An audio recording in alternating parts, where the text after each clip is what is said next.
আজ একটা নতুন রেসিপি ট্রাই করব। চলো দেখো, ছোট মাছ দিয়ে বড়া বানাবো।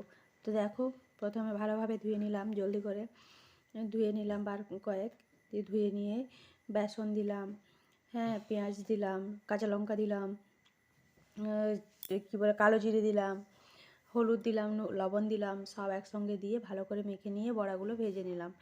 এরপর দেখো, বড়াগুলো কিন্তু খুব সুন্দর লাগবে, হ্যাঁ খুব সুন্দর, মানে খেতেও যা স্বাদ, দেখতেও কিন্তু সেই রকম।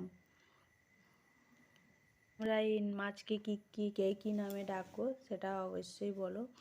আমরা কিন্তু এই মাছটাকে ছোট মাছ বলি, কেউ কুচো মাছ বলে, কেউ হয়তো চুনো মাছ বলে, এরকম অনেকেই অনেক রকম মাছ বলে। চুনো মাছের থেকেও ছোট মাছটা, এটা খেতেও সুন্দর লাগে। সবাই নানান রকমের রেসিপি ট্রাই করে, একবার এই রকম রেসিপি ট্রাই করে দেখো কেমন লাগে।